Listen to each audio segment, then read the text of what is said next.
Friends, मैं doctor Gauri Bhatnagar Sanskrit tutorials में आपका स्वागत है। मेघदूतम का दूसरा भाग उत्तम में चल रहा है, जिसमें कि यक्ष अलकापुरी का वर्णन करने के बाद अपने घर का वर्णन करता है और फिर कहता है मेघ को कि इन लक्षणों से तुम मेरे घर को पहचान लोगे। इस श्लोक में इसी बात को यक्ष कह रहा है। देखें, ये भी साधो हृदय निहिते लक्षण लक्षणीय था, द्वारोपान्ते लिखित वपुषो शंख पद्मो च दृष्ट्वा क्षामक्षायं भवनमधुना मद्वियोगे नूनं सूर्यापाये न खलु कमलं पुष्यति स्वाम अभिख्याम। अब इसमें कहता है, साधो हे सज्जन, हृदय नीते हृदय में रखे हुए, ये भी इन अर्थात हृदय में ध्यान रखे हुए इन लक्षणों से, और द्वारोपान्ते द्वार के किनारे पर लिखित वपुषो चित्रित आकृति वाले शंख पद्मों चा दृष्ट्वा, शंख और पद्म को दृष्ट्वा देखकर, अधुना इस समय मद वियोगेन मेरे वियोग से, नूनम निश्चित रूप से, श्यामं शायम क्षीण कांति वाले, क्षीण आभा वाले भवन को, मेरे घर को, लक्ष्यता पहचान लोगे।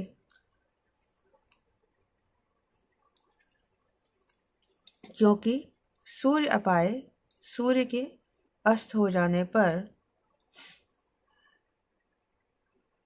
कमल स्वाम अभिख्याम ना खलु पुष्यति, सूर्य के अस्त हो जाने पर कमल स्वाम के अपनी अभिख्याम शोभा को ना खलु पुष्यति निश्चित रूप से धारण नहीं करता है। कहने का तात्पर्य यह है कि चूंकि घर का मुखिया इस समय घर में नहीं है, तो इसलिए वो घर भी क्षीण कांति वाला हो गया है। फिर से देखेंगे, साधो हे सज्जन, हृदय निहिते हृदय में स्थित, हृदय में रखे हुए, ये भी इन लक्षणों के द्वारा, द्वारोपान्ते और द्वार के किनारे पर लिखित चित्रित किए गए वपुषो आकृति वाले शंख पद्मों दृष्ट्वा, शंख और पद्म के चिन्हों को देखकर, शंख और पद्म को देखकर, शंख और पद्म दोनों मांगलिक माने जाते हैं, इसलिए लोग अपने घर के दरवाजे बनाते थे। यश के घर के द्वार पर भी दोनों शंख और पद्म बने हुए हैं, इसलिए कहा उनको देखकर, अधुना इस समय मद वियोगे मेरे वियोग से, नूनम निश्चित रूप से, क्षामं क्षायम क्षीण कांति वाले भवन मेरे घर को, लक्ष्यता तुम पहचान लोगे। क्योंकि सूर्य पाए, सूर्य के अस्त हो जाने पर, कमल स्वाम अभिख्याम अपनी शोभा को ना खलु पुष्यति धारण नहीं करता है, अर्थात सूर्य के अस्त हो जाने पर कमल भी अपनी शोभा को, कांति को छोड़ देता है, खो देता है। अब यक्ष मेघ को कह रहा है कि उसके घर पर जाकर बिजली की चमक रूपी दृष्टि जो है उसे घर पर अंदर डाले। कैसे? गत्वा सद्य कलप तनुताम शीघ्र संपात हेतु क्रीडा शैले प्रथम कथे रम्य स्नानो निषण्ण आहस्यंत भवन पतिताम कर्तुम अल्पाल्पभासम खद्योता ली विलसित निभाम विद्युत उन्मेष दृष्टि।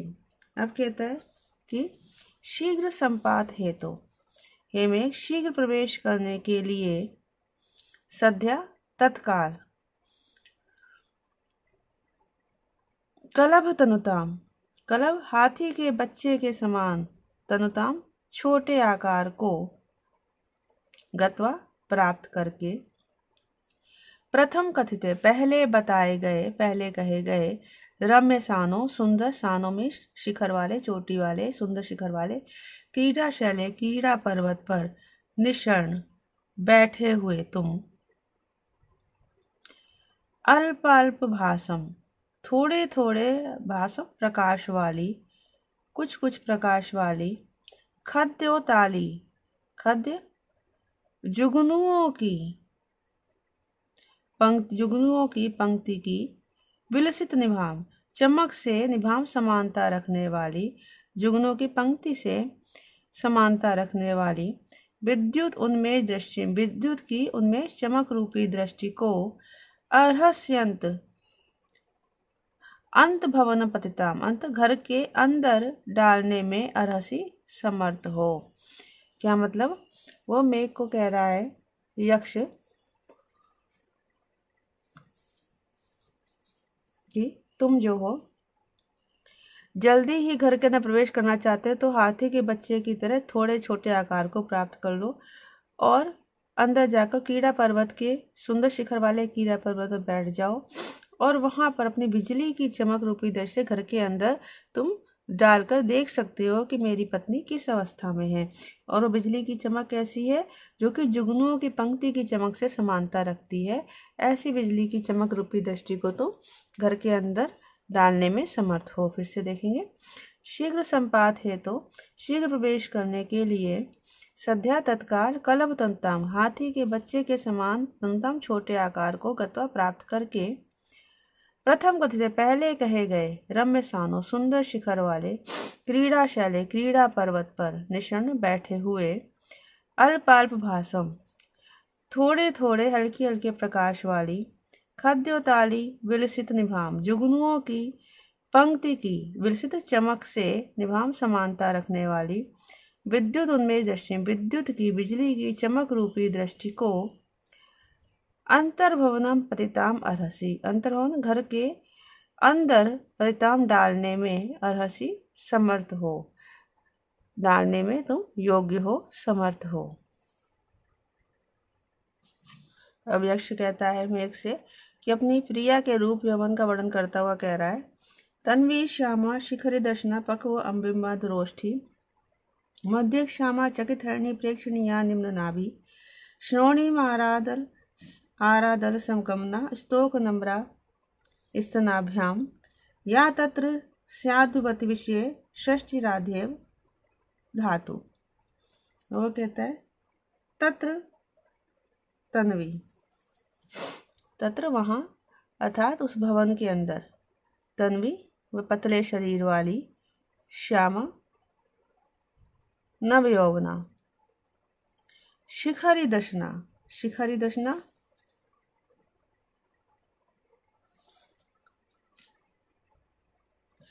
शिखरी नुकीले दशना दांतों वाली, पक्व बिंब अधरोष्ठी पके हुए बिंब फल के समान होठ वाली, मध्य क्षामाम, मध्य क्षामाम पतली पतली कमर वाली, चकित हरिणी प्रेक्षणा, चकित भयभीत हरिणी के समान प्रेक्षणा नेत्रों वाली, निम्न नाभि गहरी नाभि वाली, श्रोणी भारादल सगमना, श्रोणी भारात अलस गमना, श्रोणी भारात नितम भार के कारण, अलस गमना धीमी गति वाली, स्तनाभ्याम स्तोक नम्रा, वक्ष स्थल के कारण स्तोक नम्रा झुकी हुई, युवती विषय धातु आध्या षष्ठी है, युवती विषय युवतियों के विषय में, युवती स्त्रियों के विषय में मानो ब्रह्मा की आद्या षष्ठी पहली रचना के समान, या स्यात जो है उसे तुम मेरा जीवन समझना, ये आगे श्लोक में इसमें जोड़ा जाएगा, उससे तुम मेरा जीवन समझना। फिर से देखेंगे,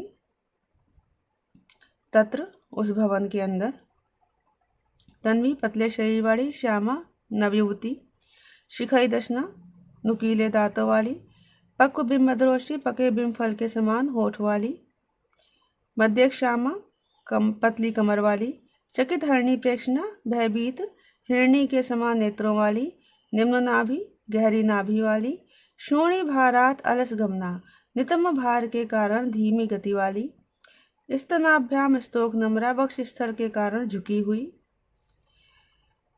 युवती विषय, युवतियों के संबंध में, युवतियों के विषय में।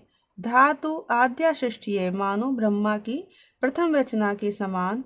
या स्यात्, जो स्त्री है उसे तुम मेरा जीवन समझना। अब यहाँ पर यक्ष मेघ से अपनी प्रिया के विरह व्यथा का वर्णन कर रहा है। ताम जानी था परिमित कथाम जीवितम में द्वितीयम, दूरीभूते मयि सहचरे चक्रवाकी विवेकाम, गाढ़ोत्कंठाम गुरुषु दिवसेषु गच्छत्सु बालाम, जाता मन्ये शिशिरमत्ताम पद्मनीम बा अन्य रूपा। अब वो कहता है कि मई सहचरे, मई मुझ सहचरे साथी के, दूरीभूते दूर स्थित होने पर, मुझ साथी के दूर स्थित होने पर, चक्रवाकी एवं एकाम, चक्रवाकी के समान एकाम अकेली, परिमित कथाम, परिमित कथाम कम बोलने वाली, ताम में द्वितीयम जीवितम, उसको मेरा द्वितीयम जीवितम दूसरा प्राण समझना, जानी था समझना। गुरुषु एव दिवसेषु, गुरुषु येषु दिवसेषु, गुरुषु येषु दिवसेषु लंबे इन दिनों के, गच्छत बीत जाने पर, गाढ़ोत्कंठाम गाढ़ी उत्कंठा वाली, बालाम उस युवती को, शिशिरमथिताम पाले से पीड़ित, पद्मनिम व कमलिनी के समान, अन्य रूपाम अन्य रूप वाली, जाता मन्ये अन्य रूप वाली हुई मानता हूँ। क्या मतलब हुआ? मतलब वो कह रहा है कि मुझसे दूर होने का चकवी के समान, चक्रवाकी के समान वो अकेली है, कम बोलने वाली है, तो उसको मेरा दूसरा प्राण ही समझना। ऐसा प्रसिद्ध है कि चक्रवाक और चक्रवाकी या चकवा और चकवी जो है दिन के समय साथ रहते हैं, किंतु रात में एक दूसरे से अलग हो जाते हैं। तो रात के समय वियोग का कारण किसी मुनि का शाप भी कई जगह बताया गया है। कई विद्वानों में मानता है कि वियोग का कारण है कि उन्होंने सीता के वियोग में रोते राम का उपहास किया था, इसलिए इनको ऐसा जो है वो श्राप मिला है।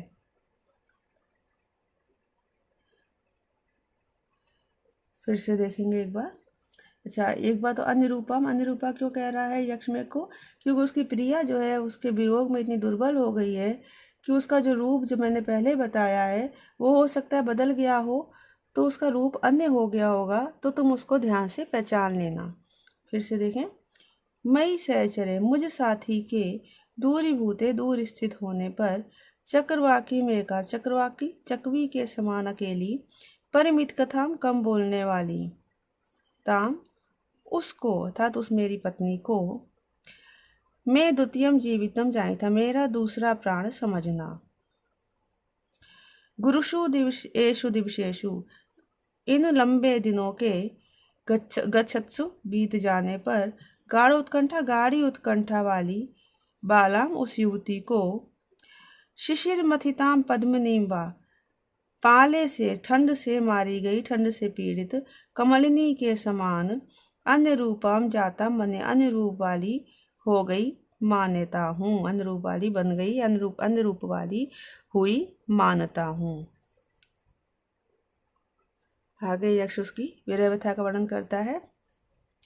नूनम तस्या प्रबल रुद्धो शून नेत्रम प्रियाया, निश्वासानाम शिशिरतया भिन्न वर्णाद्रोष्टम, हस्त्यनस्तम मुखम सकल व्यक्ति लंबाल कत्वाद, इंदो दैन्यम तद अनुसरण क्लिष्ट कांतरिभर्ती।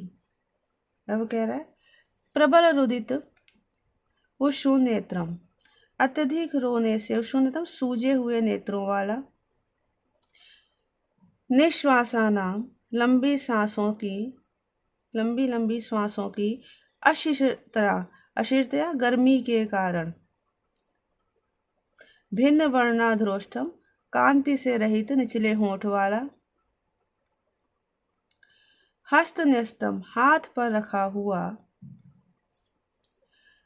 लंबालकत्वात् लंब अलकता लटकती हुई, अलकत्वात् बालों के कारण, अलकों के कारण, बालों के कारण, लंबी लटकती हुई अलकों के कारण। असकल व्यक्ति संपूर्ण व्यक्ति, संपूर्ण अव्यक्ति ना दिखने वाला, संपूर्ण ना दिखने वाला।